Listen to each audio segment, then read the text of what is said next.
Atkins and pals, and there's also therapy too. All right. Hello, everyone, and welcome on in. Thank you so much for being here. I have a couple of things to recap from last week, or follow up, if you will.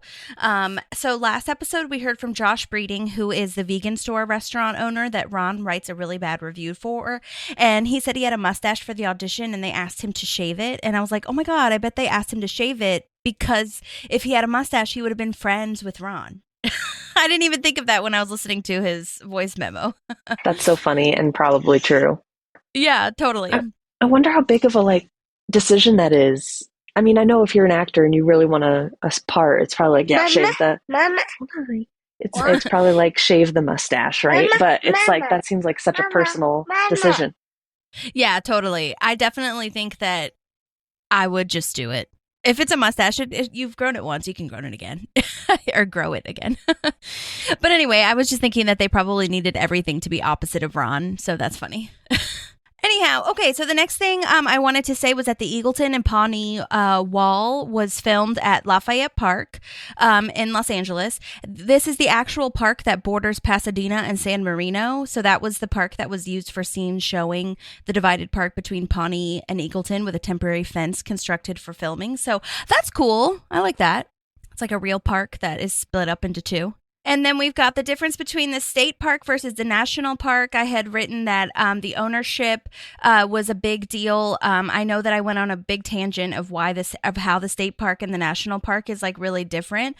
But all federal public lands are owned by U.S. taxpayers, where that money goes towards maintaining national parks, forests, wilderness areas, wild rivers, scenic rivers, all that kind of stuff, which means that every person has a right to be there. Like no one's actually no one's actually in charge of how it's used no, what's the word? No one's actually like restricted from being there, if that makes sense. Although state parks are controlled by state governments and they are required to generate funding, which I did not realize that. They have to somehow bring in revenue. So I think that is something that's interesting. Yeah, very interesting. Yeah. So I'll go ahead and I'm sorry that you're dealing with this. But I'll go ahead and post all those links in the show notes because I think those are really interesting facts. And then I also looked up how to submit to be a national park because, again, I went on a really big tangent on this last week, so apologies that I'm continuing that tangent. But I did want to see, I feel like I looked up what the requirements are, but not like if I, Holly, or you, Maddie, wanted a specific piece of our town to be a national park or even a state park, like how would we go about that? And I didn't really look that up because I never really got the details on that. And Leslie obviously talked to Grant Larson, but like what if you don't know a Grant Larson? Like how would you actually submit it? And like I said in the last episode, national park creation requires Congress passing legislation or the president invoking the Antiquities Act of 1906, declaring a national park or monument. And a lot of times national monuments become national parks later. But most of my research is saying because it has to be passed by Congress, you need to contact your local representative, or I'm sure in Leslie's case, she already has resources and contacts at the Park Service. And there are organizations and conservation organizations that lobby for that kind of thing. So I was just thinking, like, if I wanted to make a park, I don't think there's like a straight up application or anything. It's most likely like a proposal, but you have to give it to your national park branch. And there's all these different procedures and everything. Like you can't just fill something out online. So I posted this in the show notes last week, but I'll post it again because there's a little like pamphlet looking thing online that the National Park Service posted where it has like a list of all of the branches of the parks, and the Midwest Park branch is on there, which is exactly what Leslie might be running one day. So I thought that was really fun and cute. I love that. And I love a national park. I think I want to see more. Just some of the videos I see on TikTok and everywhere, it's like, I'm so glad that those are national parks and they're protected, and because just the beauty it's so cool. So yeah, absolutely. The other follow-ups that I was going to talk about is Mike shares favorite character names. So I posted this on our Instagram last week, and we talked about it last week because there's a character named Judy. Like, I don't even know how you pronounce this. It's like ZAPP, and then it just looks like someone sat on the keyboard, and it was just like a bunch of letters. And one of the quotes that I found from Mike Schur was, originally it was Judy Zappos, and I was like, you're gonna have to clear that, meaning like, you know, make sure no one's named already that. So I wrote Zappos backwards, and it was Judy Zappos Opaz. Then I liked Zappos Opaz so much that I added the whole thing, and it became Zappos Opaz Appos Opaz. And it just looks like somewhat, like I said, it just looks like my cat sat on the keyboard, and that's where the name came from. Yeah. But he listed his top fave character names because, as you know, on the show we talk very much about all the names that he's made up. We've got Officer Randy Killnose, Mona Lisa Saperstein, Trod Frankenstipe, which Trod is the one that we got voice memos from. He's played by Alan McLeod. He's a reporter.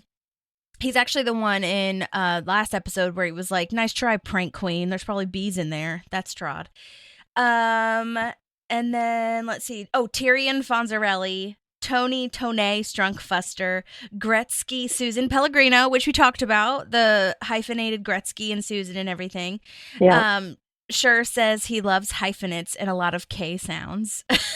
Typhoon Montalban, Sassandra Sassnorp, Summer Olay Kraken Frong, who we actually got voice memos from last week, and she is the one that actually sent this article over, and Schur is quoted as saying, "Probably my favorite. It comes right from Monty Python. We also created the opposite, which is Winter Karumba Yekti Rabbit."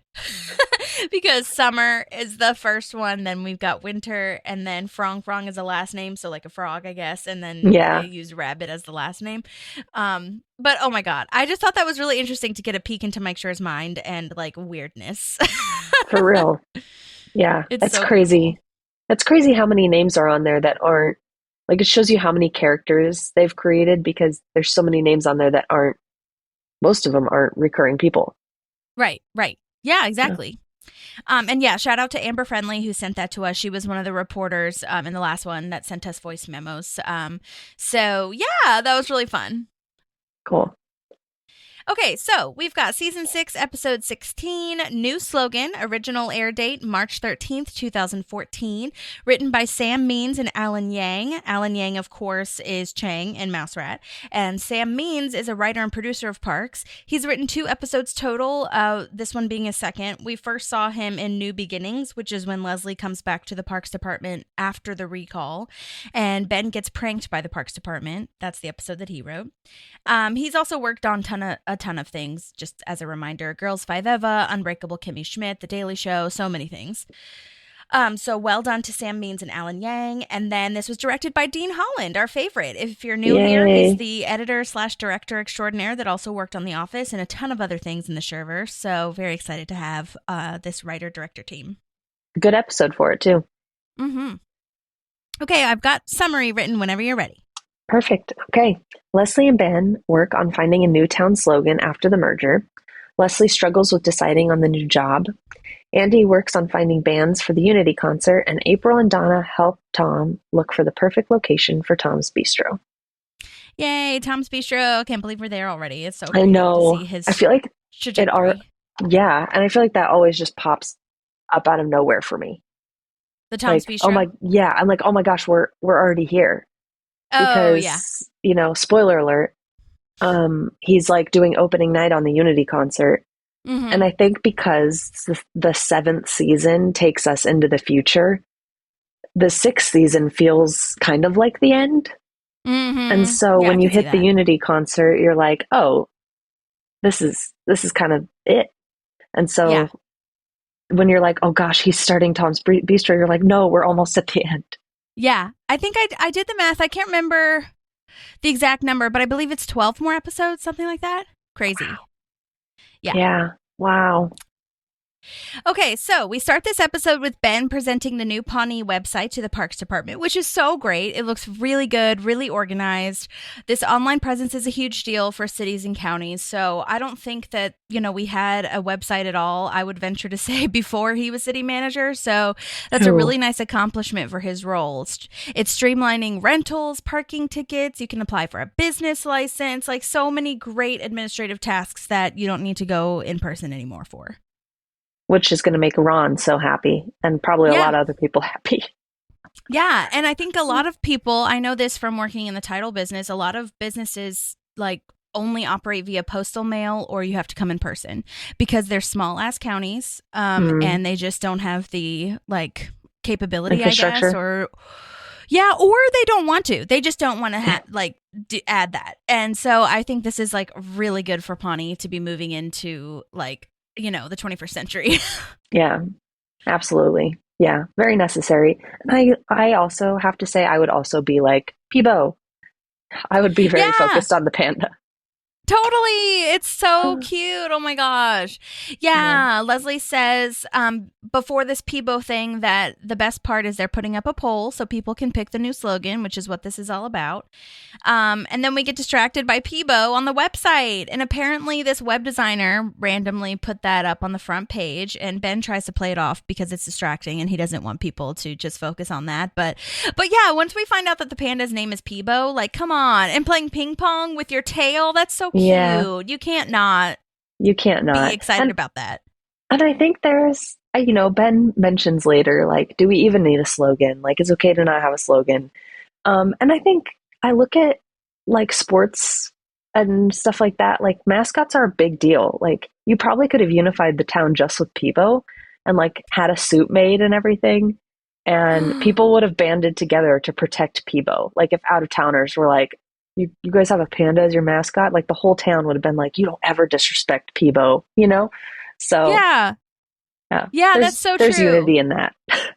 Yeah. Well, and speaking of mascots, I was reminded of Ben's reaction to Lil Sebastian in this moment. Everyone else is so excited and he's just this is so dumb and not important. Oh my gosh, that's so true. I didn't correlate that. That's funny. But I mean, Lil Sebastian is more than a mascot. I don't think he counts. I feel like he counts as our hometown hero. Hometown hero. People can be the mascot. Yeah, there you go. And then he puts on a top hat. Oh my God. I know. Oh my gosh. There should be a whole tab at the top of the website that just says Little Sebastian Memoriam and just has his history and his pictures and everything.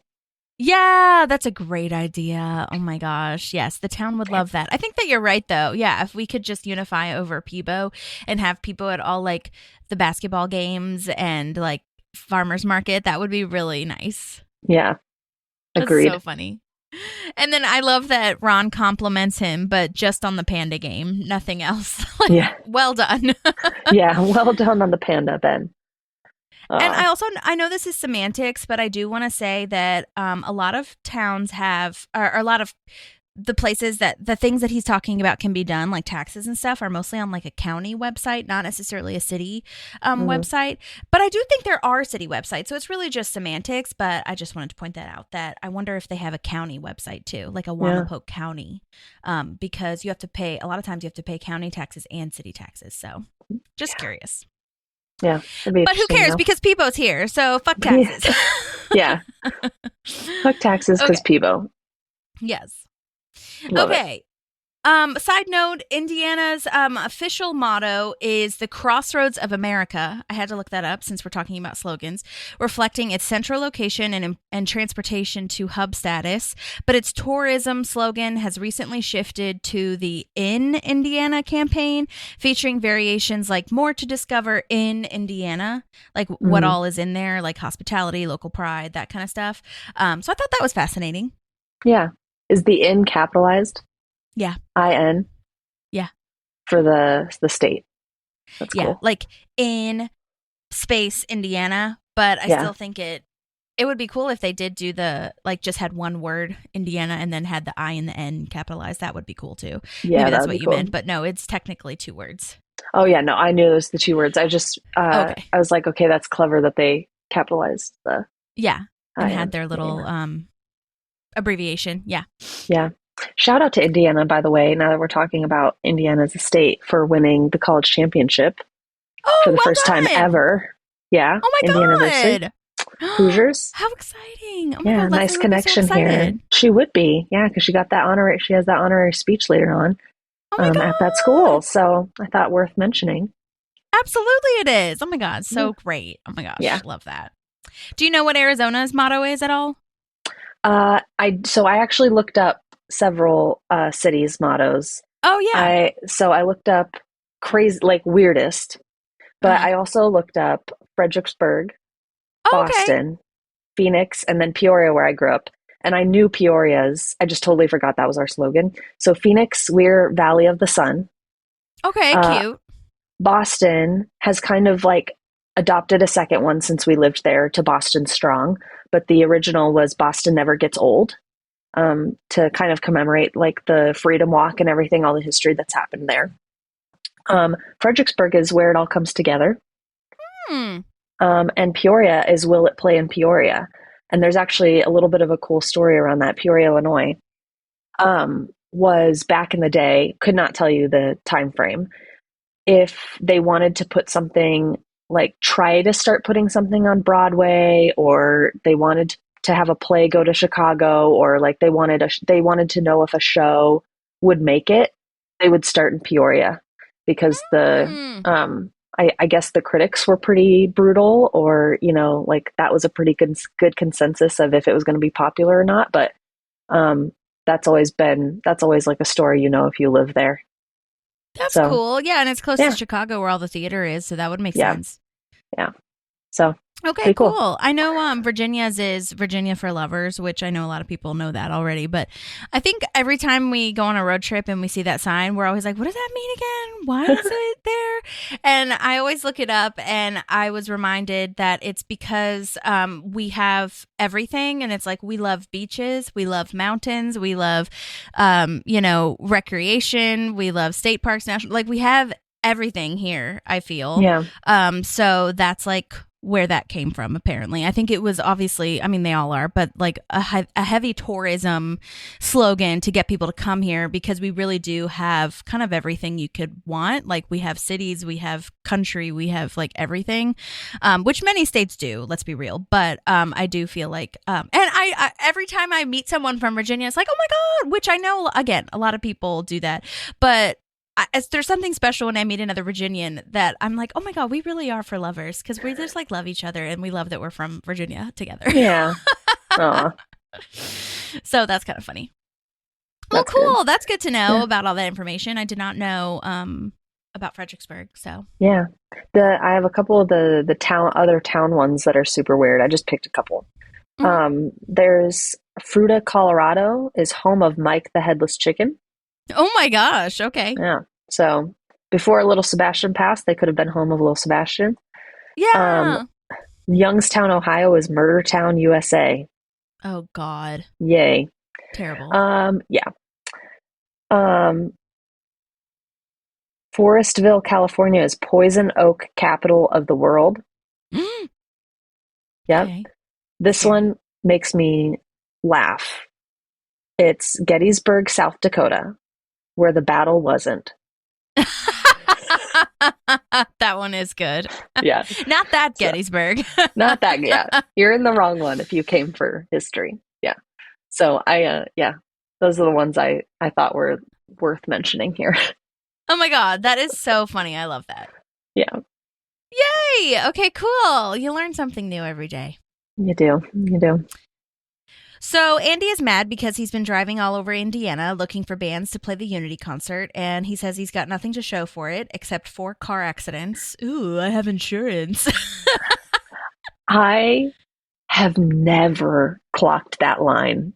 Really? In the entirety of the show. Yeah. I was literally sitting there like, what? How have I missed this for years? So funny. Oh my God. And he just throws away their information. Yeah. He's like, whatever. They're just bragging. Andy. Yeah. They're just bragging. And Andy asks Craig if there's anywhere in Eagleton to check out bands. One of the places that he talks about is Cozy's, which, to be honest, I know we've seen Cozy's before, but I did not recognize the name because we just haven't talked about it in so long. Yeah. And Craig says it's mostly middle-aged women, and I'm allergic to turkey neck. And Andy thinks he means a real turkey neck. But also, Craig, that's rude. You're going to have a turkey neck too someday, sir. Yes. As much as you think that you won't, you will. So rude. But so on brand for Craig. So on brand. Yeah. Yes, that's very true.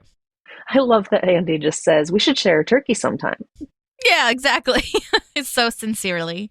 Yeah. Oh, gosh. So funny.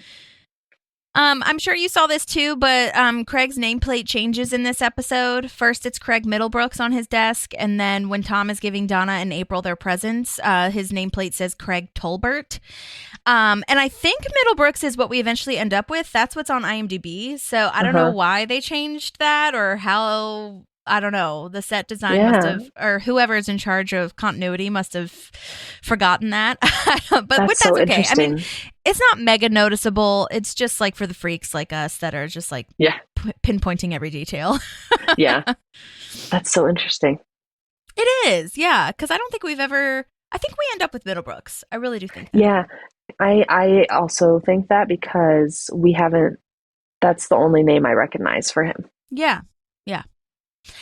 So speaking of Craig's desk, I really like that his favorite color must be green because everything on his desk is green and colorful, and I really appreciated that because usually the park's desks are very drab and it's just like a computer and brown beige color, so I like that he brought his green stuff in there.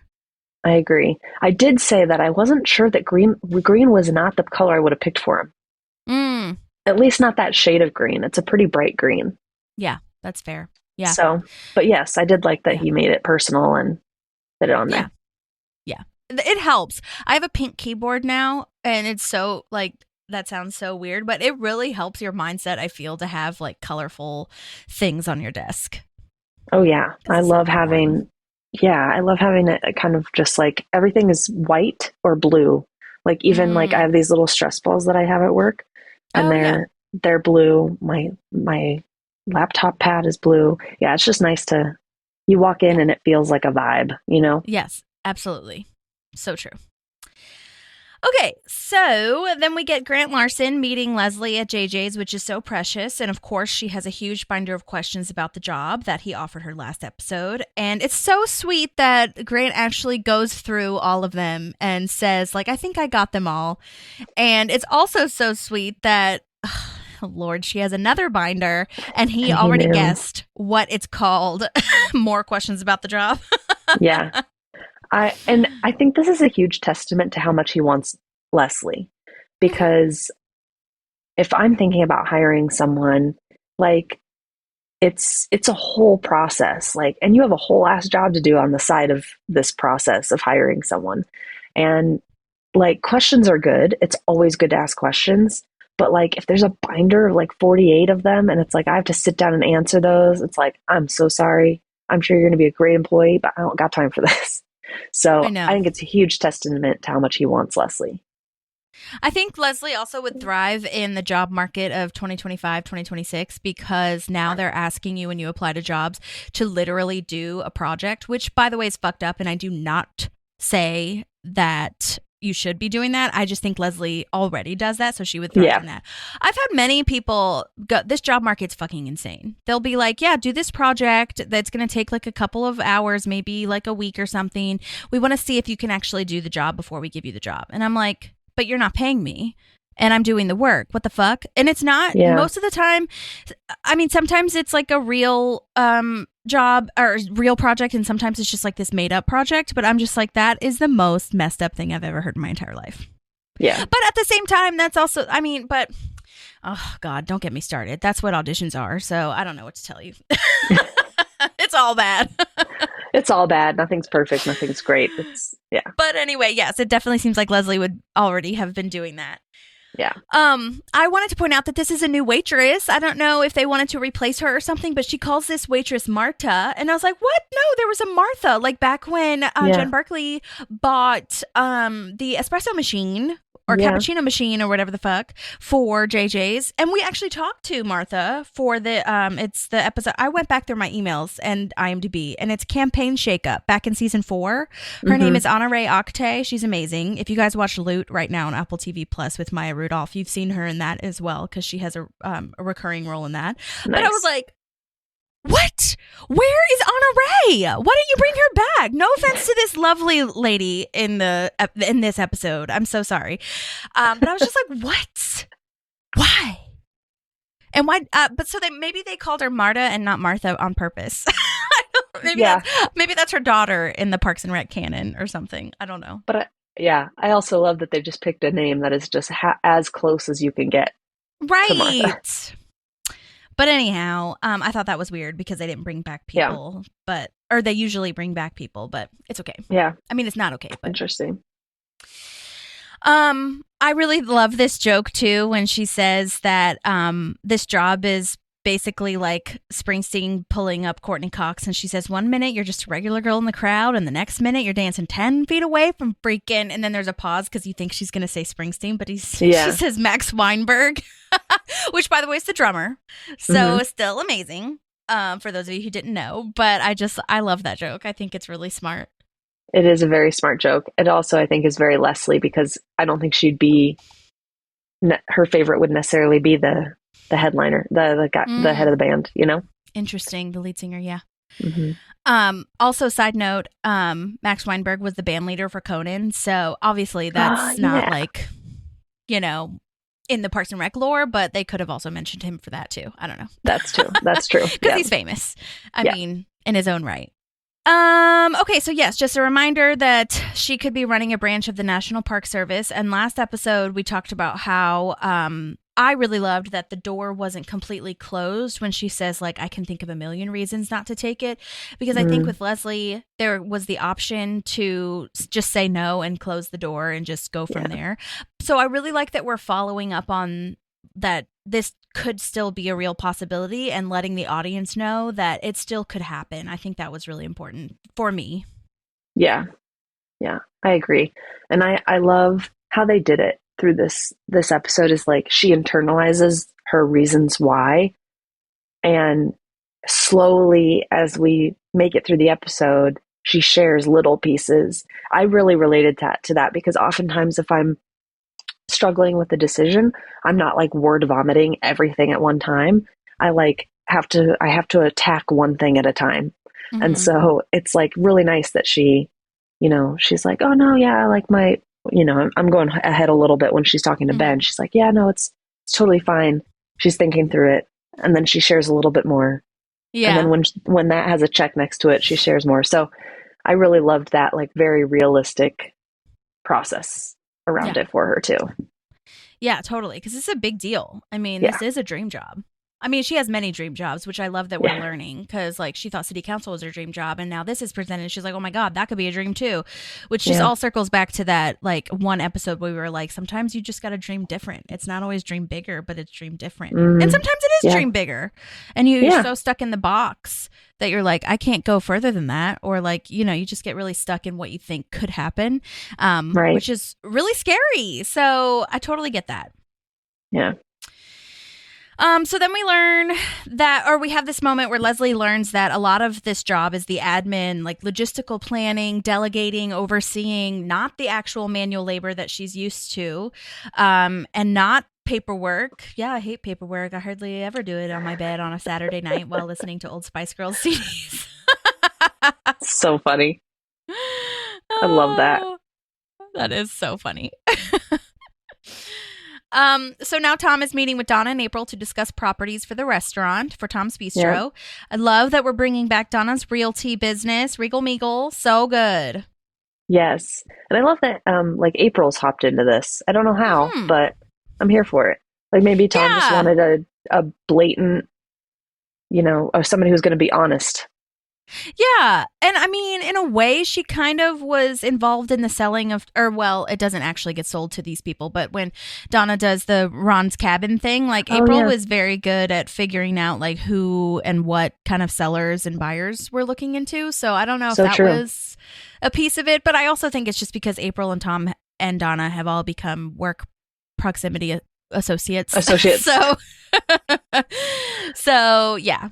And I love that Tom got them presents for helping out. Donna gets super cute boot heels, and April gets a Larry voodoo doll, and it's already working because Larry falls over or like bumps his head or whatever the hell.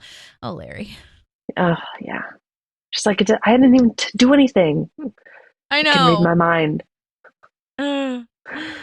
Okay, do you have anything before we discuss the new town slogan poll?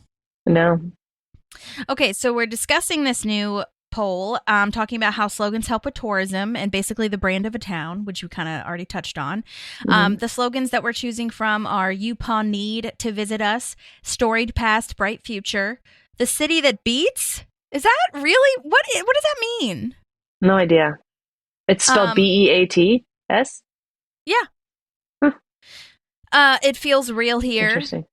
Pawnee is the place to be, and then a submit your own slogan. Also, like, I mean, I guess I understand the submit your own slogan, but then when it says to vote as many times as you want, I was like, no, take that down right now. Like, this is in the fine print. You need to only get one vote. You cannot be voting multiple times. I do understand for certain polls, like not political, but like, I don't know, online polls, you can vote as many times as you want. Like, I think American Idol and shit like that used to do that. But no, you can't do that. You know Pawnee, Leslie, or whatever this new Pawnee Eagleton merger vibe is. No. Bad idea. I also feel like she said you always have a write-in option. Okay, but this is a government thing where it's like you could have the write-in options go to a person in the government who flags out the ones that are not serious. Yeah, or like derogatory. Yeah. Oh, God. But I do respect her decision to have a write-in, option with the democracy and how that works.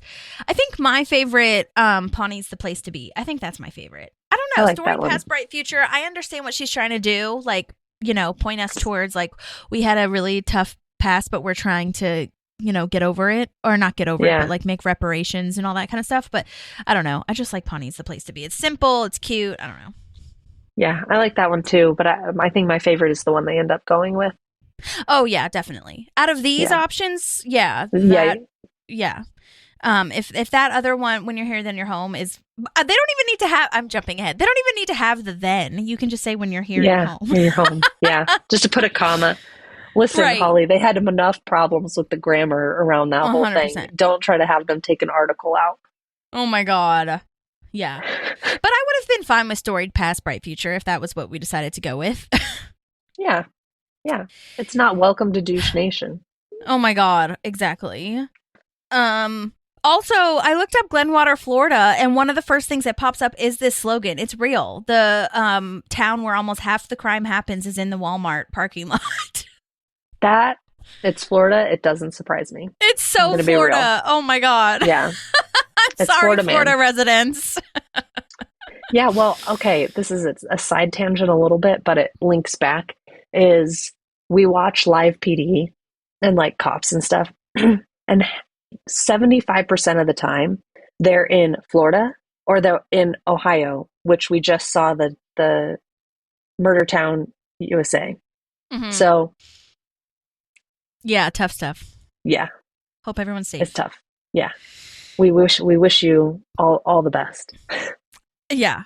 I read the article that I found. I'll have to post it in the show notes if you're interested, but it says, it might appear that Port Richey, am I pronouncing that right, Florida people? Richey, Florida is in the midst of a crime wave. Between 2012 to 2013, citywide crime increased 58%. However, almost half of all the city's unlawful activity is occurring at the local Walmart. 46% to be exact, between February 2014 and February 2015, according to the Port Richey Police Chief Robert Lovering, which I thought the timing was really funny too, because it's very topical, because our original air date was in 2014. So this was happening in the moment.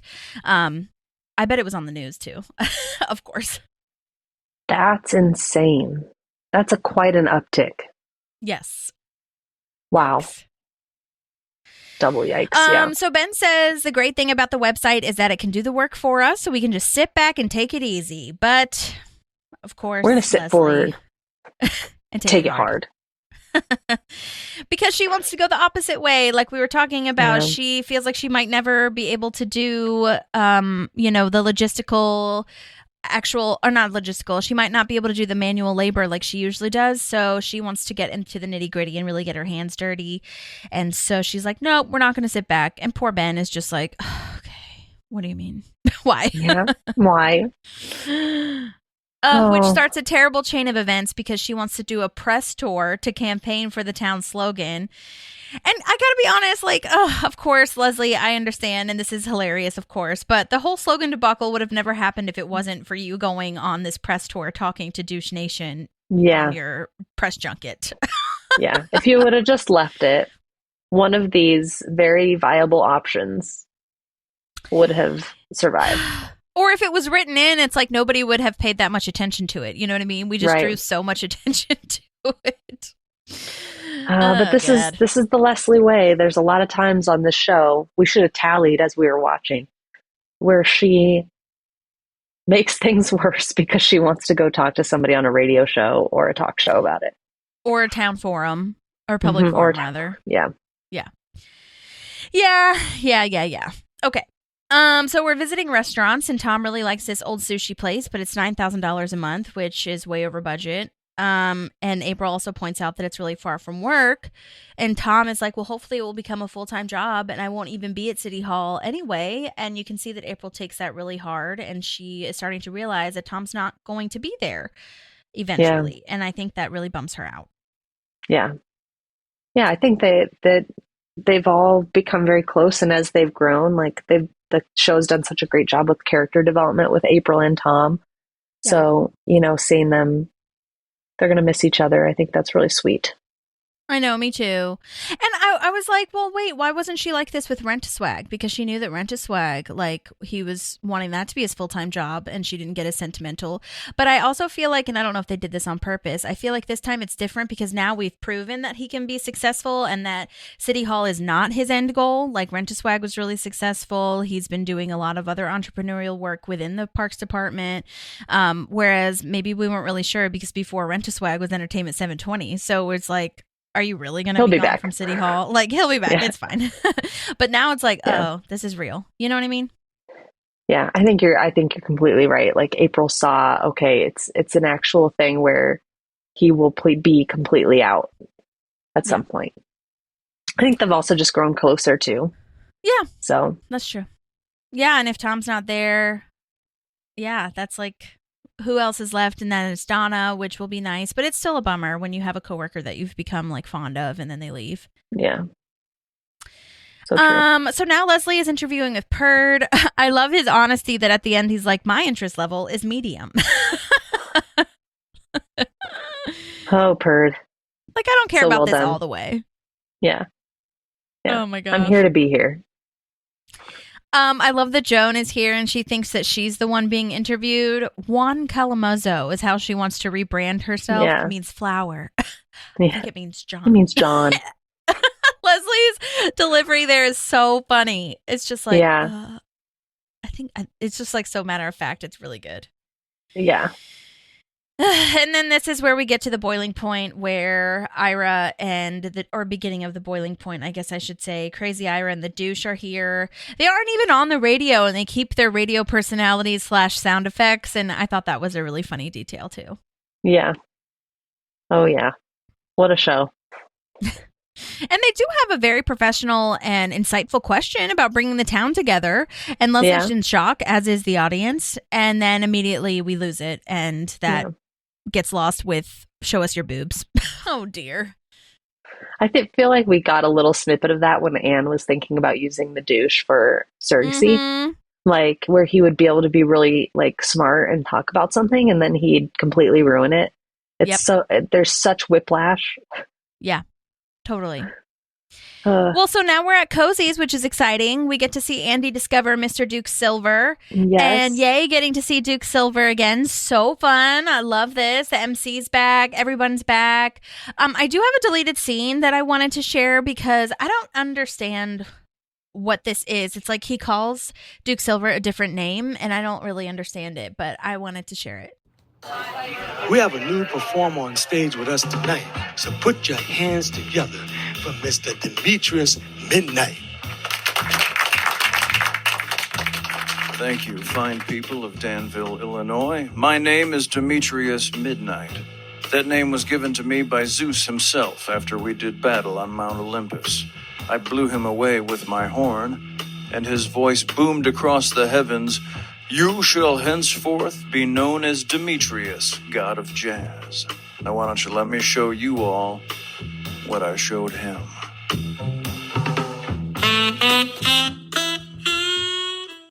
Anyway, that's it. But I was like, this is so weird. What is this? Was he in a different club? I don't know. I mean, it was the same MC. It was the same stage. I don't know. Because he says he's in Illinois. Yeah, Danville, Illinois. Yeah. So I was like, maybe this is just like, I don't know. I feel like there was a deleted scene that might have been not on the DVDs or something. There was something that I don't know. But anyway, I loved his Zeus story. So that's one of the reasons why I shared it too. But Demetrius Midnight is also great. Yeah. Wow. So maybe he has different like aliases wherever he plays. I don't know. Could be, but he has merch and stuff. So you'd think he'd want to sell the merch. Yeah. I don't know. So that's that. Yeah, Someone help me understand that. But anyhow, this place is packed, and oh my gosh, this older lady is so funny and precious. He is sex on a stick. Oh my gosh, she is fantastic. Her character name is Tone Strunkfuster, which I believe was one of the maybe favorite names that Mike Schur talked about. But anyway, she is played by the actress Bonnie Bailey Reed. She's been in How I Met Your Mother, Fargo, the 2014 version, Glee, NCIS. There's so many. There's a picture on IMDb of her being Mrs. Claus for, I believe, a Best Buy commercial, which is so exciting. And she is such a great Mrs. Claus. I will share that picture on our stories. It's so nice. Great. But Bonnie actually messaged me back, and we got some really great voice memos from her, and she was so lovely and cute. And I really want to thank her for also figuring out how to do the MP3, because I know a lot of actors sometimes have trouble / don't really know how to do it. And so I'm glad that she worked on that, and I'm just very, very grateful. So let's listen to the first one of how she booked her job on Parks and Rec. I got the audition through my talent agent, who just happened to live in London, England. That's a whole nother story I won't go into, but I was thrilled to get the audition for Parks and Rec, and it was held at Dorian Frankel Casting, and she was the casting director for Parks and Rec, and the wait was not long that day. Saw some friends there also auditioning, but didn't freak out and think they're going to get it, and I'm not. But anyway, I went in to do the one line, which can sometimes be harder than having pages and pages of paragraphs. But I did it, and the assistant running the camera laughed. So I felt good about that and left. And then I think it might have been, pretty quickly, later that afternoon or the next morning, I found out I booked the job with no callback. So I was thrilled. Yay, that is so exciting. Oh my God. And I wonder, That's awesome. I don't know. I told her, we'll hear about it in the second one, I think. I haven't listened to the whole thing, but I told her that like the way she delivered her line was just so funny and so good. And also her voice is so good too. Like it fits Duke Silver's fan base so well. And I don't know if this is like, I need to ask Bonnie, where she's from, like if it sounds like a Southern moment happening, but I'm not really sure. And that also adds to it as well. Yeah. So I love it. Oh my God. Okay, let's listen to the second one. How was my day on the set? It was fabulous.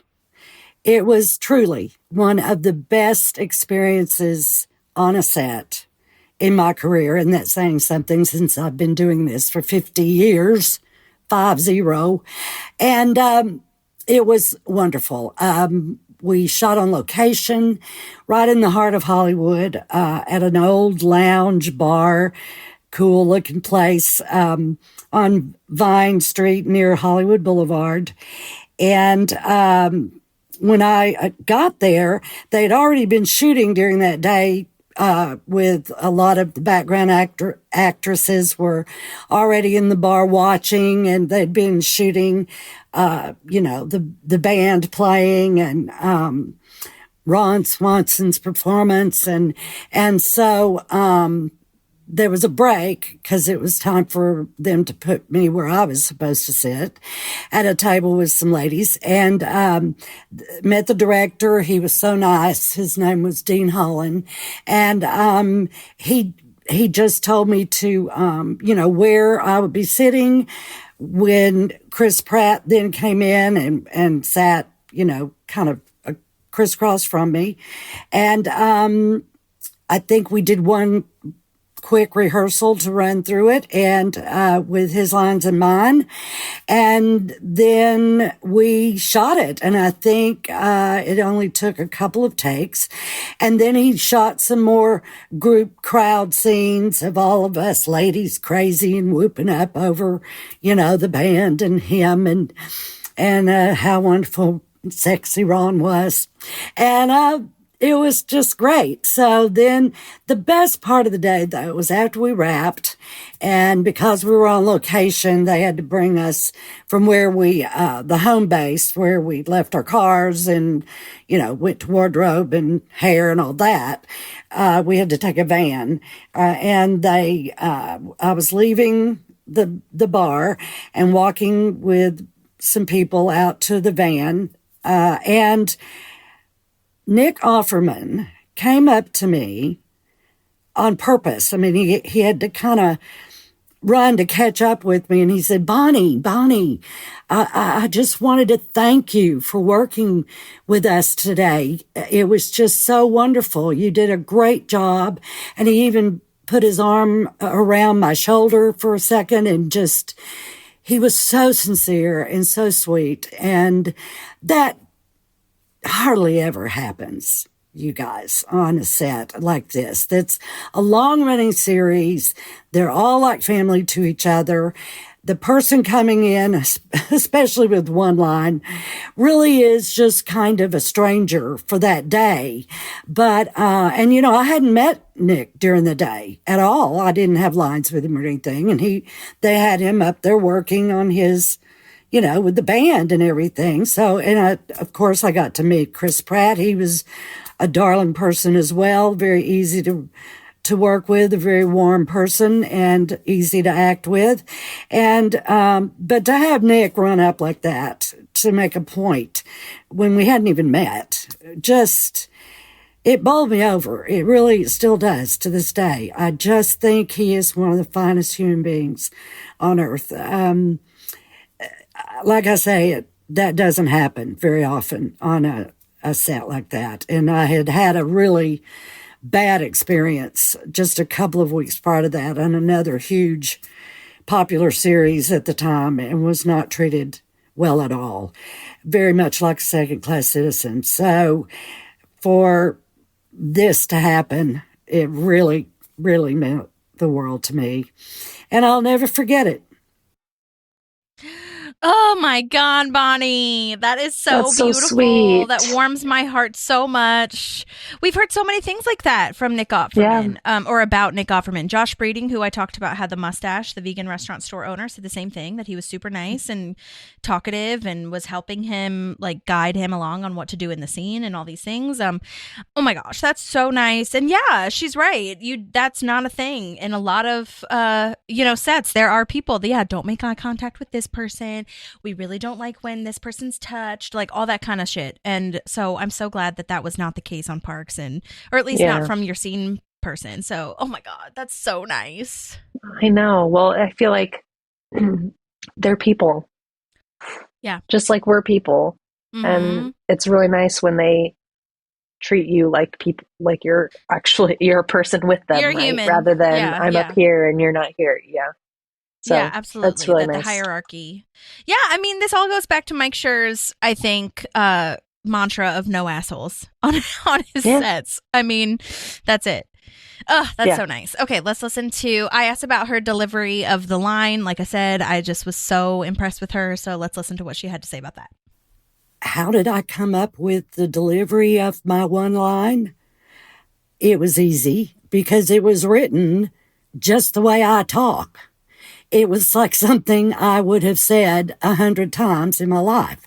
As you can tell, I'm originally from Texas, Dallas, Texas, and the accent just stays with me. And it just was written like, oh, honey, he has sex on a stick. I mean, that just, it was easy.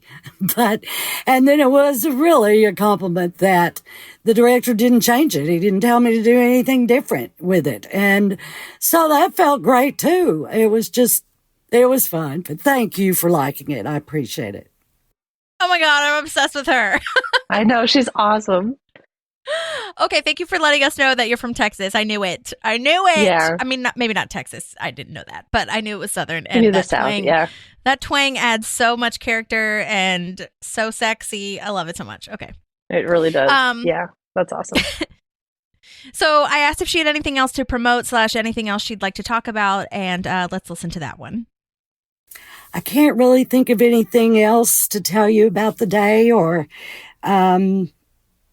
experience. So that's it. And thank you again for asking me to do this. I really feel privileged, and it's been so great to be associated with such a legendary, popular series like Parks and Rec. Thank you, Holly. Yay, that is so nice. I did forget, though, she actually did email me.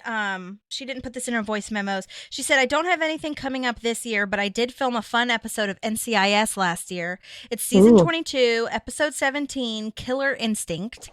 I play Flo, a regular customer at a restaurant where the bad guy is cornered and arrested by the SWAT team. It's the opening scene of the episode, and that's it for my character. So if you'd like to watch it, you don't have to watch the rest of the episode. I love that. Was really funny. She's like, it's not that big of a time commitment.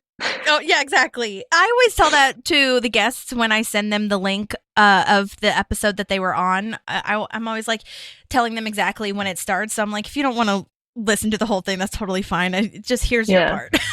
Yeah. But yay. Oh my God. I'm obsessed with you, Bonnie. Thank you so much. She was also really nice and complimentary because my email signature has all of my acting music stuff or whatever. And she was very nice and sweet about that. So I just, my gosh, she warms my heart. So sweet. Yay. Well, thank you so much, Bonnie. I appreciate that. That added so much extra fandom to our show. So thank you so much. All right, so we've got our MC back as well. My man, that guy. His name is Dwayne R. Shepard Sr. I remember reaching out to him a while back, but I never heard anything, which is kind of a bummer, but that's okay. We still love him. And I talked about this last time, but he was in Modern Family, the pilot episode, actually. He's sitting next to Mitch on the plane when they bring Lily back. And but he was also in Scandal, Insecure, so many things.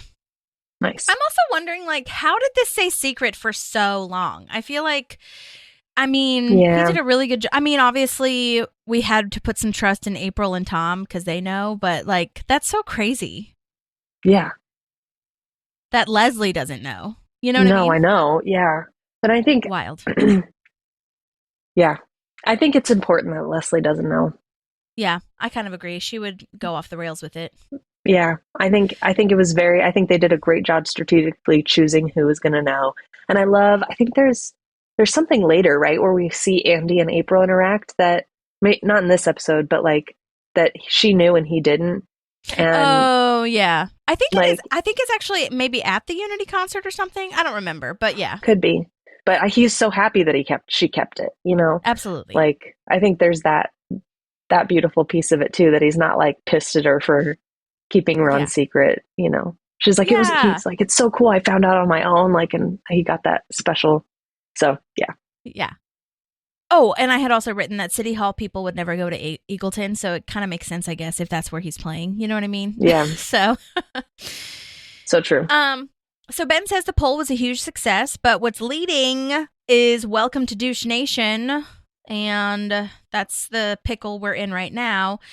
And this is also where Leslie gets on a sex fantasy of being a dictator with Leslie and Ben leading her army, which I do not condone dictators, of course, with what's going on currently in our administration. Fuck that. But I do condone the cute Ben and Leslie moment, because I could absolutely see this fantasy like a Game of Thrones moment where it's like a Khaleesi vibe. You know what I'm saying? It is. Which Ben calls her in a deleted scene. Friendly reminder. Just saying. That's right. So now Leslie is going to stir the pot and make matters a tiny bit worse, probably, by going on Douche Nation to try to get them to stop this slogan nonsense and try to connect with them. She's wearing a backwards hat, basically wearing the same thing as the douche to try to be on their level. They're so gross. Are we in for another nag sesh? This was not the vibe. This was not the play. No. Chilling in the stoods with my dudes. Yikes. And then the next segment, rating celebrities' boobs. I just can't with this. Especially the butt and the boobs thing. And I love that Leslie's line is like, I can't imagine how this is good for your listeners because they can't see the picture. Exactly. Which is all the more douchey and funny because that's what audience, like, believe it or not, I know people would listen to this and be a fan of that. Yeah, it's a bummer. I struggle. Oh, go ahead. I was just going to say, I struggle with this with Leslie, that like she stoops to the level of, she did things like this when she was in city council. She was trying to get stuff passed, right? Like stuff that was good for the community or whatnot. Like for me, I'm like, this is a slogan and you're going down to the level of rating like Emma Watson's boobs right now. Like, you're better than this. Like, and you're a female role model. What are we doing? I know. And she tries to cover with that by saying, well, first, her acting, I would rate as an A. Yeah. But yeah, I mean, she's just so like bogged down in this minutia because she knows that she won't be able to do this most likely in her next job. And she's just so stuck in that idea of like, this is what I have to be like busy. Like her anxiety, ADHD is kicking in, I feel, you know? Yeah. But yeah, I hear you. I really do. I do want to quick shout out mention the producer dude that does all of these sound effects and stuff that they call Jewish Greg is Greg Levine, which is a writer, story editor, producer, and perhaps you might know him from the other Parks and Rec podcast, which I don't know. I feel like they took a break. But anyway, he was on, Greg Levine hosts that with Jerry, Larry, Terry, Jim O'Hare. So that was really cool to see him on there because he's written a handful of episodes at this point. Like I said, he was a story editor, producer, but to have, I've seen him now, but obviously everybody looks different from 10 years ago. So I was like, oh my God, when I, looked it up on IMDb. Also like hilarious and terrible that each of these producers always have like an ethnicity. Like they called, and by ethnicity, like they pointed out in like a objectifying way. Yeah. We've got Jewish Greg, and then we had, what is it, China Joe. And I mean, it's smart on the writer's point because it definitely makes them, the douche nation, look stupid and ridiculous and rednecky.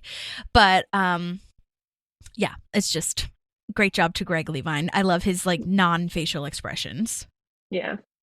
It's just staring blankly. So good. Pressing buttons, which China Joe did too. Right. Exactly.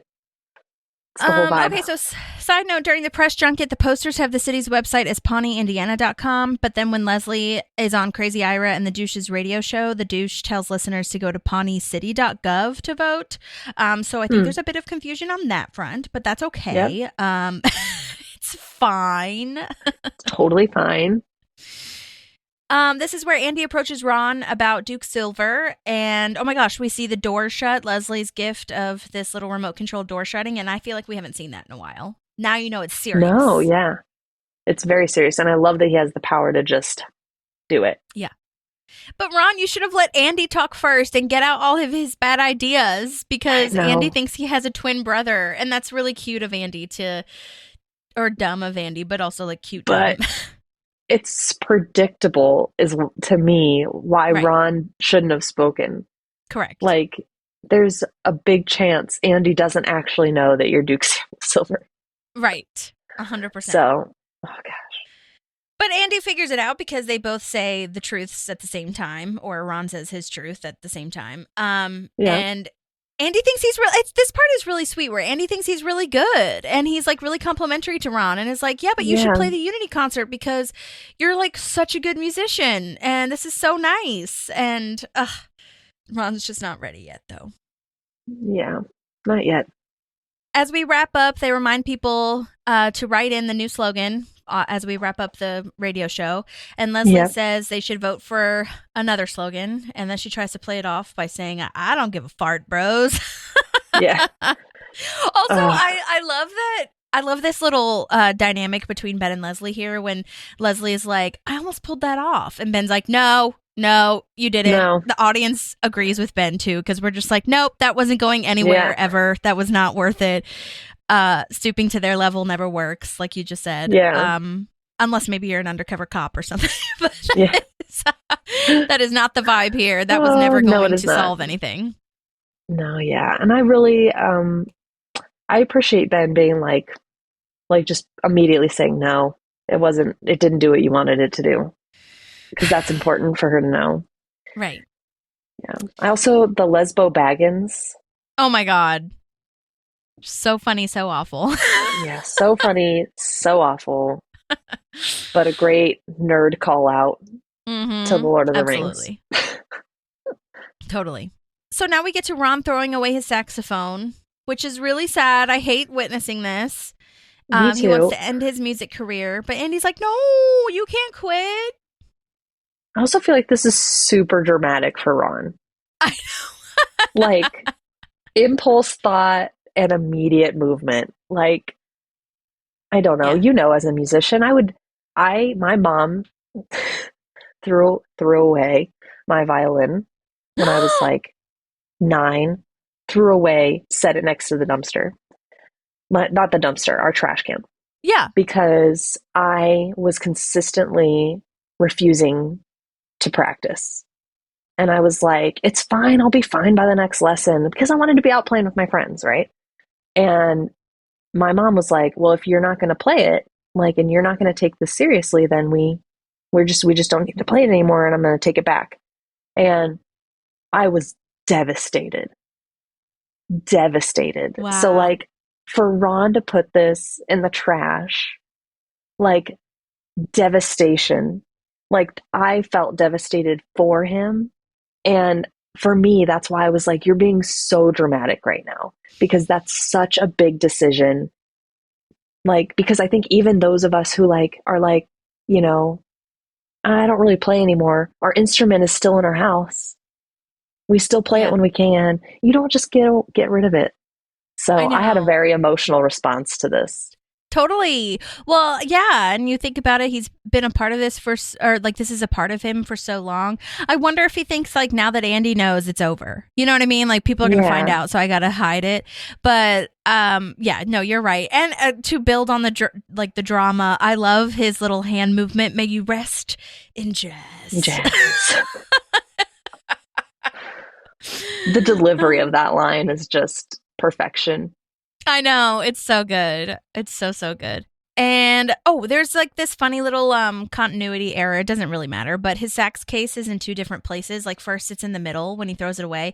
And then when we get to Ron talking to Andy, it's like leaning back on the dumpster, like in the back of it, not in the middle. So I thought that was funny to watch. Interesting. Yeah. I always think that's interesting to watch. But yeah, I also love that Andy doesn't think that the saxophone is in there. It's just the case. Oh, Andy. Oh, Andy. As a musician, he should know better. Right. Oh my That's all God, I have to say. Yeah. All right. So then we see Morris again. Love that they bring him back. Friendly reminder, Joe Mandy is also a writer and producer on the show. Leslie wants to communicate to the voters, so she asks Morris to help her do that. And he's like, yeah, that's easy. Just PayPal me some Bitcoins. I love that because that's 2014. Yeah. Like, think of where we are now. It is so 2014. Oh, God. And I love that she's like, what? Because there was a very niche group of people who were super into it. And the rest of us were like, what? Why? What's happening? Can you even PayPal Bitcoins? I don't. Do you have to have an app for Bitcoins? I don't think- yeah. understand. I never got into that. I still don't either. Yeah. Been 12 years. So now Donna is showing Tom another place that's way under budget, and there's a reason, because it sucks. And April tries to talk Tom out of this because she doesn't want to lose him from City Hall. And then we get to Jurassic Fork. Oh my God. Flashback alert. I That was so know. funny. I can't believe that it's gone. I mean, that was I think that was season 1? I mean, that was where Tom was Season still 1, I married. think. Like he was, had just gotten divorced or whatever. Mark was there. Yep. It's Yep. crazy. Yeah. Oh my gosh. I Nuts. love that they say no that. Ben and no Chris. Right. No Ben, no Chris. Exactly. Oh my God. Crazy. Yeah. I love that they say that dinosaur is load bearing. Like, how did you build this place? They obviously custom built it to be a Jurassic Fork. Exactly. Oh And my then the gosh. manager said that they opened another location, but it's not dinosaur themed. It's Spielberg themed. They're doing Schindler's Lunch. Oh my God. Oh God. Yeah. You guys are crazy. They should have done Jaws. Yeah, that would work. You probably could have done fine with Jaws. Indiana Jones. Like, come on. Just not Nazis. Yeah, let's not do God. the most depressing film Lord. of all time. Y'all are crazy.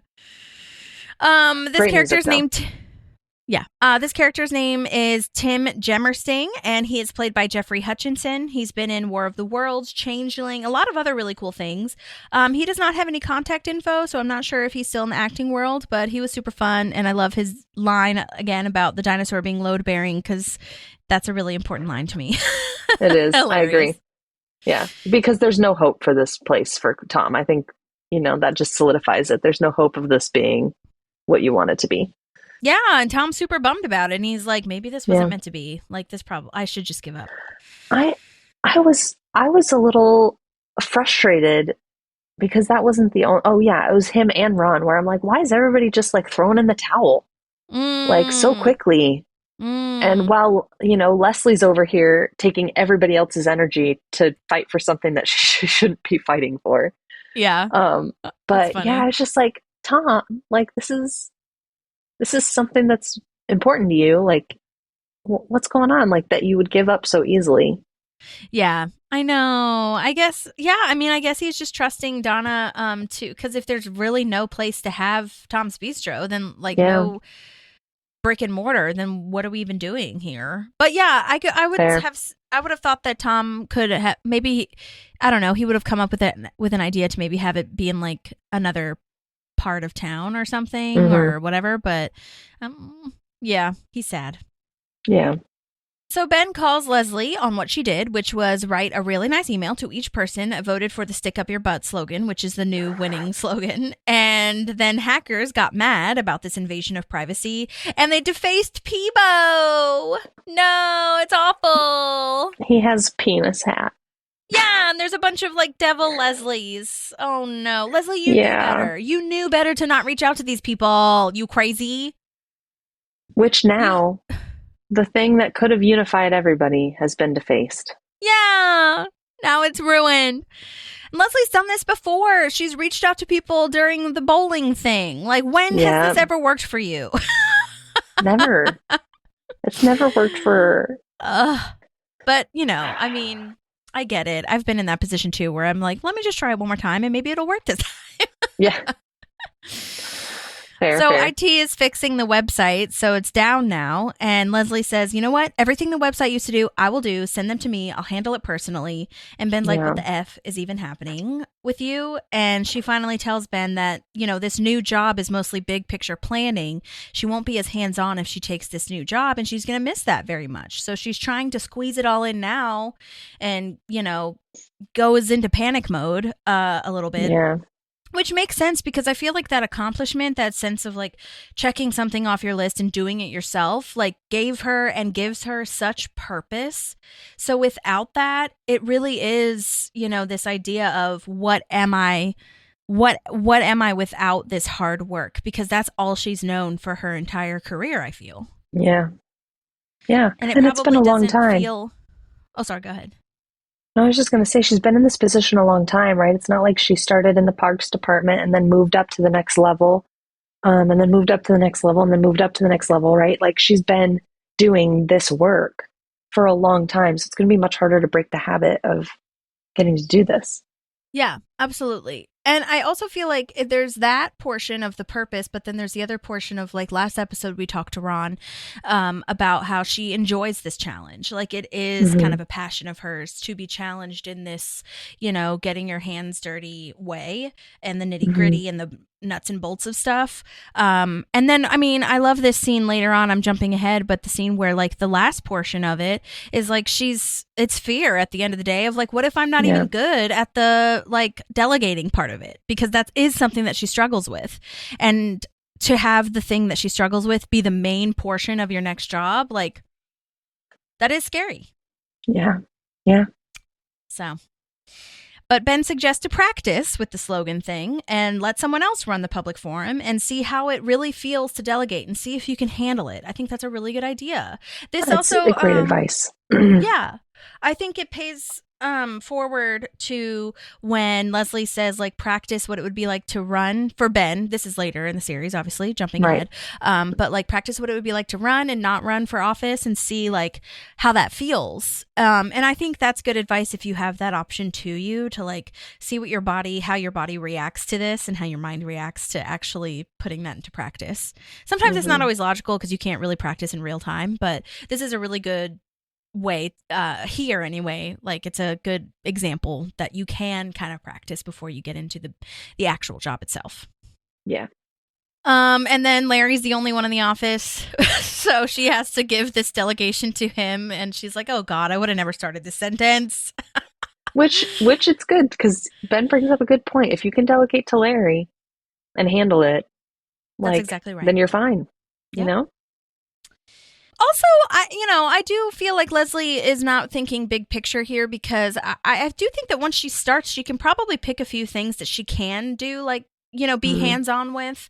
And she probably can't, like, probably not a lot. It's not going to be to the level that in City Hall, but I bet she could, like, do some stuff, like visit sites and stuff. That's not totally out of the question. No, yeah, absolutely. Let's see. Oh, I was just reminded when I was watching this of Jen Barkley's speech to Leslie too, which I know we'll reference a lot, and I've already referenced a lot. But the upside is that she can affect change at a larger level, which kind of goes to my point of, like, her not seeing this as big picture, you know what I mean? Because I feel like she's kind of looking at this of what she can change, like, minusculely, if that's not a word, you know what I mean? Like, smaller, and, like, if she can delegate, if she can look at, like, the upside, the silver linings of, you know, I can affect and do the things that I want to do. Like, that river cleanup might have actually been possible for state funding or federal funding if I was at this level, you know what I mean? Right. So I feel like, but it's hard. I mean, this is the first episode that we're really, like, settling into, so I think it's good that they gave her time to think about it. But I like that we keep progressing into, like, oh, I could do this, maybe I can't do that part, but I could do this, you know. I really like the slow burn of it. Yeah, agreed. Very well done. So Ben makes a good point that, like you said, if she can let Larry do this, she can survive anything. How in the hell did this happen with his belt? What the hell, man? It happens twice, and it's like, you had to have taken your belt off and put it back on for that to happen. Also, do you not know that you can just undo your belt? Like, why are you walking around with the chair still on you? Great question. So this is where we get to Andy digging the sacks out of the dumpster. He has a very sweet moment, like we talked about, because he chooses Ron's music over the Unity concert, which is so nice. And I really think this is a special moment. So sweet. Yeah, it's very Andy, you know, because Andy, we all know, like, is a golden retriever a little bit, but he is also a big teddy bear. And so, yeah, I think it's great. And I think it shows, right? Like, everybody is friends and everybody does care about one another. Yeah. I do really want to play Andy reading his secrets, because there's never a moment that I watch this scene and I don't laugh. It's so good. And oh so my God. I pulled it up so we could listen to it. If you're cool with that, just let me know if you can hear it through. Secret is safe with me. To even it out, I'm going to tell you all of my secrets. Oh, no, that's not necessary. I once forgot to brush my teeth for 5 weeks. I didn't actually sell my last car. I just forgot where I parked it. I don't know who Al Gore is, and at this point, I'm too afraid to ask. When they say 2% milk, I don't know what the other 98% is. When I was a baby, my head was so big scientists did experiments on me. I once threw beer at a swan, and then it attacked my niece, Rebecca. That'll do, Andrew. You don't have to play the... Oh my God. It's so good. Yeah. Also, I he love has a that- niece, like Rebecca. Does he have siblings? Yeah. Does April's sister have a kid? Like, who's Rebecca? I feel like it's probably his niece. He has siblings, but they don't live here. They moved. I don't know. I don't know either. But as a follow-up But to it's that, funny. there were many deleted scenes / alts for this, and I'm going to play Oh, them. this is perfect. Okay, this is perfect. All of my secrets. Oh, no, that's not necessary. I pee once a day for 6 minutes. That's it. I've never been to the dentist. I don't know anyone's last name. I was born with a full head of teeth. My cousin Leroy made me jump off the garage with an umbrella after watching Mary Poppins. And I flew. My head weighs upwards of 85 pounds. I have an imaginary friend. His name is Chris Traeger. I haven't seen him in weeks. That'll do, Andrew. I love the Chris Traeger one. I Chris wish they Traeger didn't one. delete that. I know, that one's so funny. Holy crap. That's Yes! awesome. Like, you don't know what happened. You don't know he moved. That's so I haven't funny. seen him in weeks. And if they had kept it in when Chris comes back later, he could have been like, oh my gosh, everybody else sees him too. Something really, Right. they could have done something so funny with that. Oh my God. And I love all the teeth details. Like, I don't know how the teeth aren't rotting out of his head if he hasn't been to the dentist or brushed his teeth in 5 weeks. Seriously. Oh my gosh. It's ridiculous. Ah, that was so good. Oh my God. Yeah. Oh, Brilliant. hand in hand moment. That was good. Yes. So April is talking to Tom now, and now Tom says he's going to have to call his investors to say it's off and it's not going to work out. And yeah, I think you're right. He, at this point especially, he's like, oh, this is done now. And I was like, what? You just came Yeah. up with it. She got him watch cologne, which I thought was weird, but that's funny because Tom loves things. This moment really is, though, profound and beautiful. I mean, I feel like he kind of, goes backwards a little bit when he says he still wants things, but just one thing. But yeah, I mean, it used to be so much to him to have like just minuscule material things, Yeah. but he's grown a lot and he's not as, shallow. I feel he just wants to be, he just wants one thing, but then, in true Tom fashion, it's like, now I just want to be rich and buy all the things that I actually do want. Yeah. But it's still a piece of growth because I feel like, It is. he has come a long way. Yeah. A very long way. And he's willing to work hard for it. Mm-hmm. Restaurant's not an easy thing to open. No. Oh my gosh. Which I don't think he's aware of, to be honest. I don't think he has any idea how hard this is going to be. So I think that's another reason why he's really excited. Yeah. I don't know if you can ever really know until you're in the midst of it. Yeah, that's probably true. And Ben did warn him. So he has, he's not fully ignorant of that fact, But then this is where we learn that both Donna and April will miss Tom, so they were both sabotaging his chances. They were doing these things on purpose. Donna showed him bad properties, and April said bad things about the places. And I think this really is special and important on how meaningful your friends' thoughts are and like how much support or ideas can change your mind.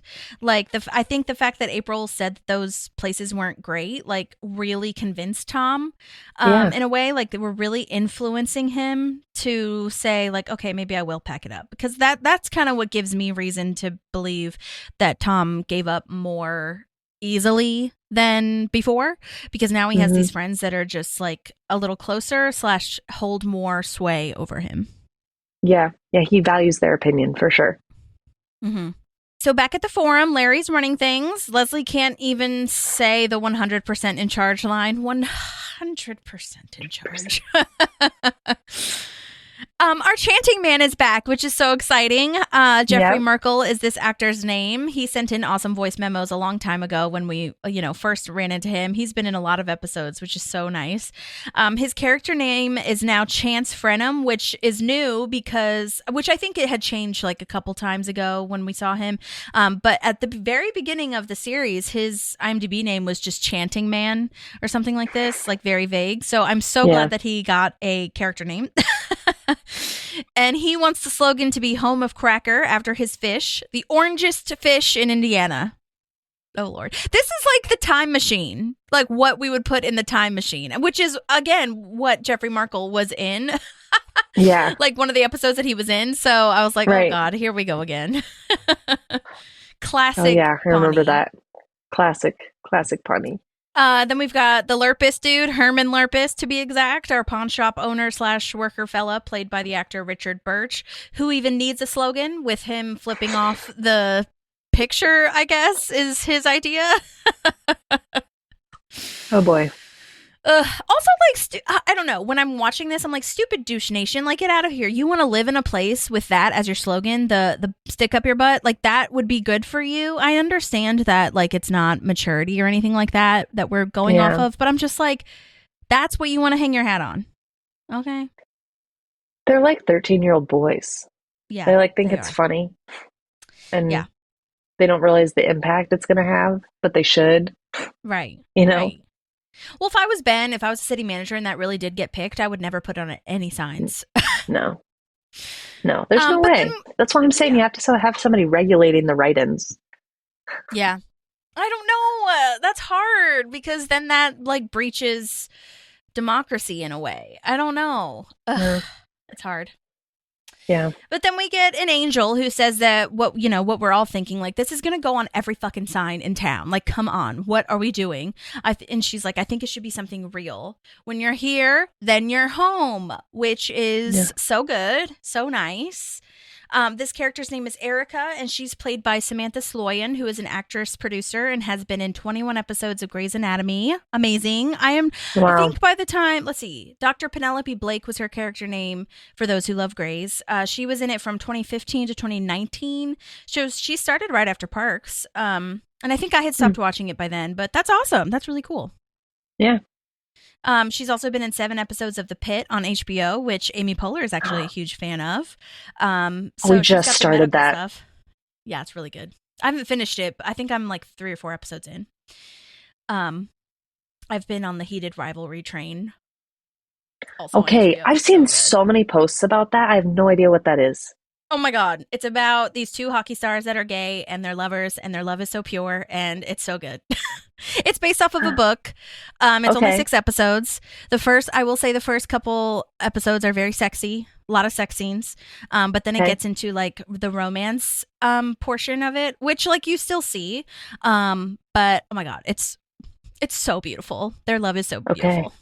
And now, oh my God, now it might come up on your phone now that we're talking, but now that I have finished it and I'm like watching all of the stuff on social media, I swear every post is about heated rivalry. I'm not mad about that's what I'm saying. Like, but I was like, what is heated rivalry? Oh my God, it's so good.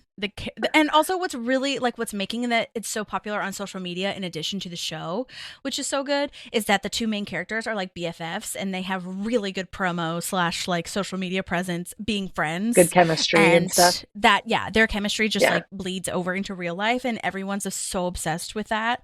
And how beautiful they both are also because they're both very hot. So that's also a thing.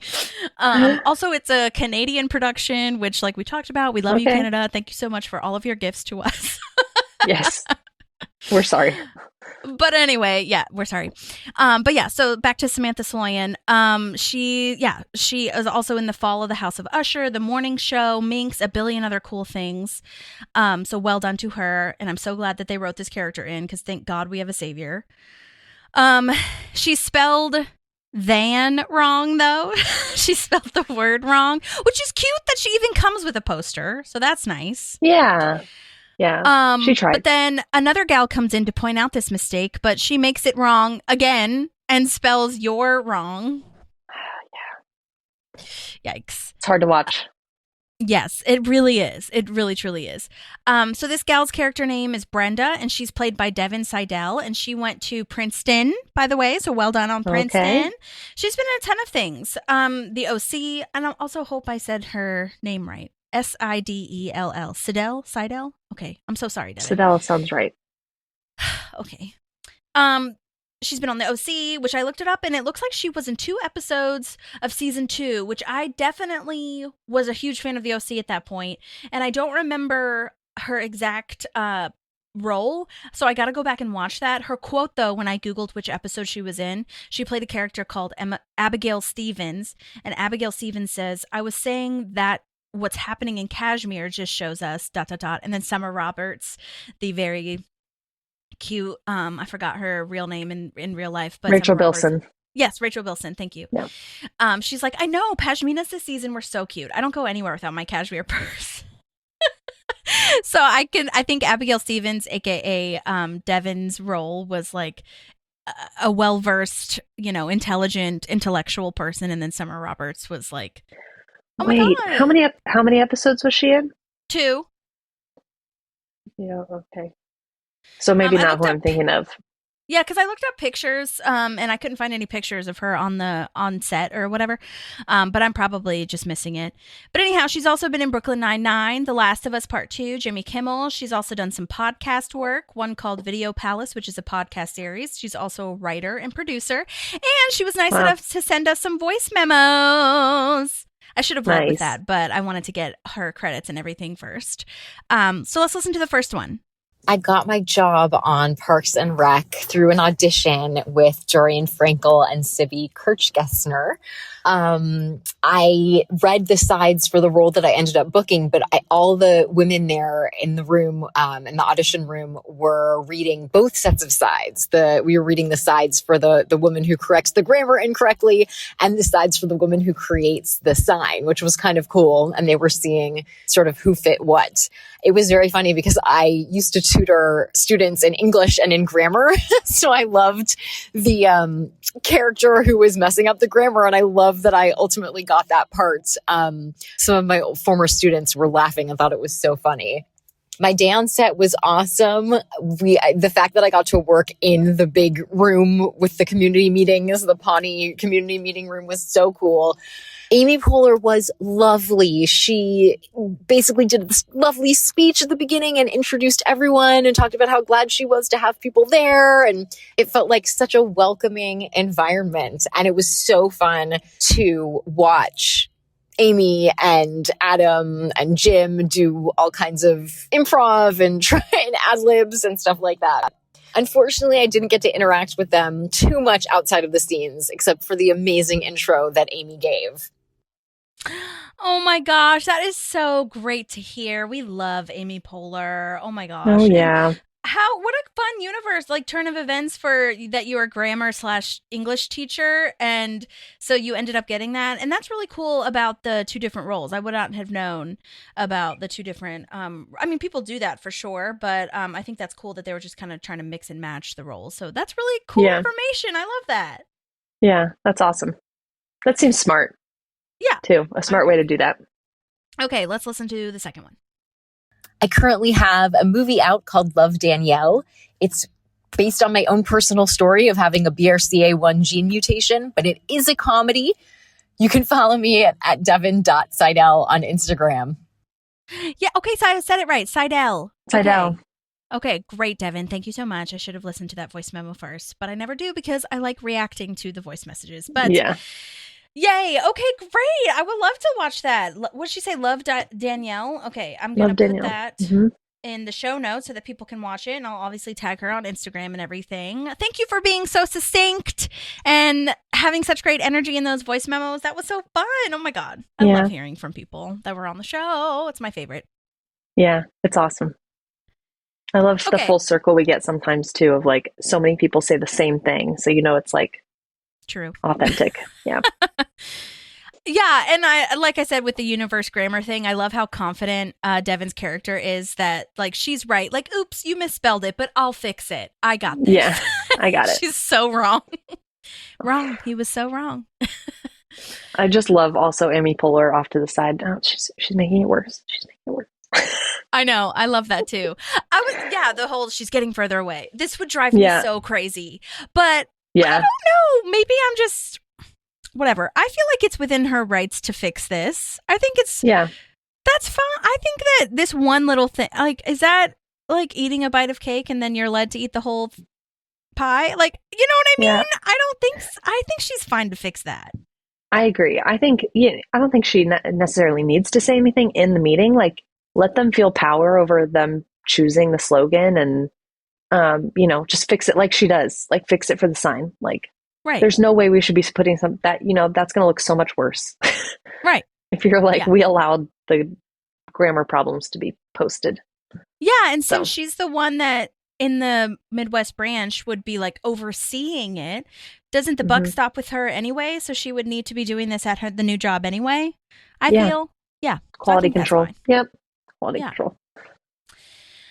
Okay, so I guess they've changed the poll to the forum, like not on the website, because I guess that got away from us and they were trying to fix the website till it got back up, because I noticed, that they were just voting in the actual forum, not on the website, and it passes. So that's exciting. Yeah.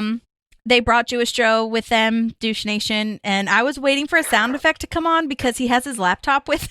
I know, he's ready. But it didn't. That was upsetting. I know. Lost opportunity, I feel. Yeah. Like a wah wah or something would have been really good. Yeah. Oh my gosh. So they're looking at new properties. I guess it's good that Tom didn't know, because Tom's like, oh wow, the ones that came on the market today are so much better than yesterday. And they're like, yeah, totally real estate. Yeah. So weird. So bizarre. This one is under budget. It has everything on the list.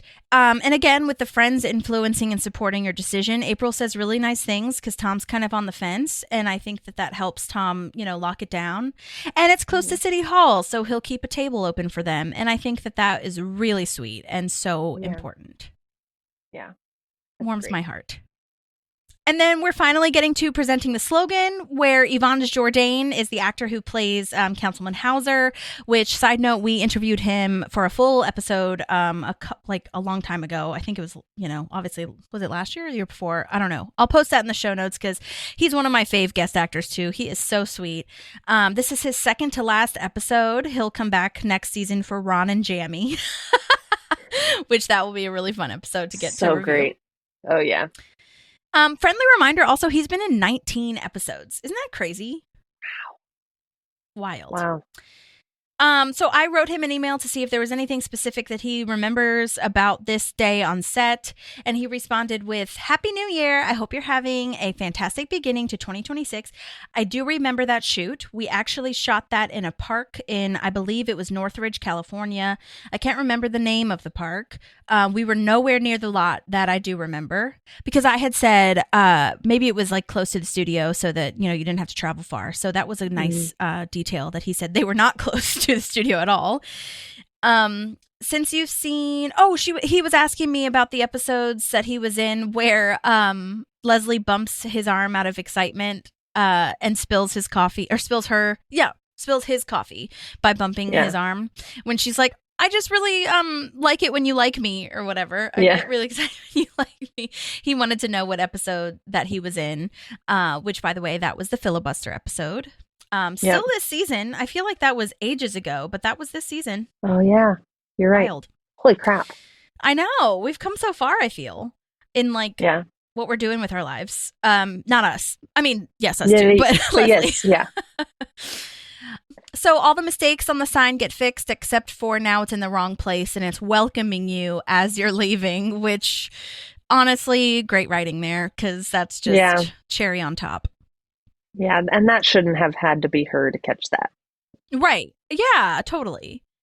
But, Ben says you passed the test of delegating, so that's something. But this is where we talk about how she's worried that she's not going to be good at this new job / all the new responsibilities and new adventures that she's going to have to take on. And I agreed with Ben before he even said it. He was like, that's the stupidest thing you've ever said, so just shut your mouth.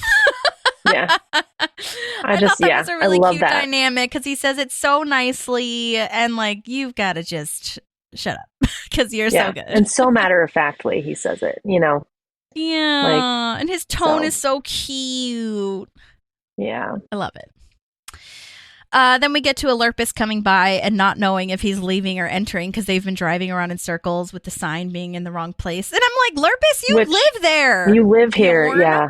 You know where you should know where you're going. I love that Cracks he's depending on the sign to know if he's actually out of Pawnee.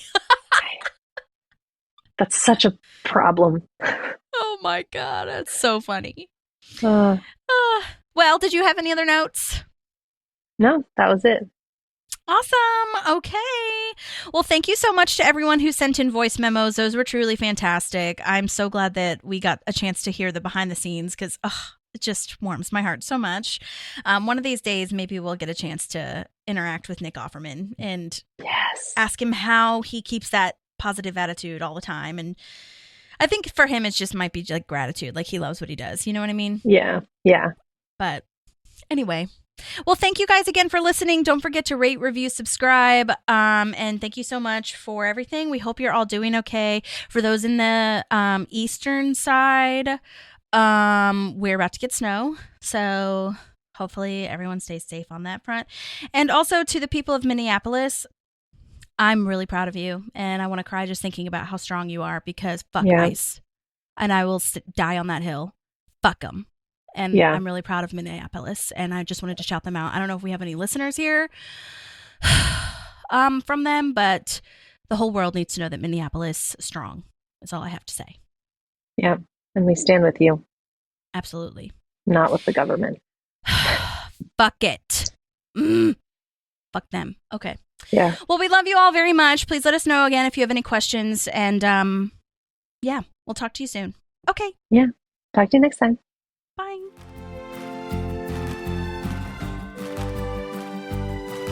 There's a park and some pals, and there's also therapy too.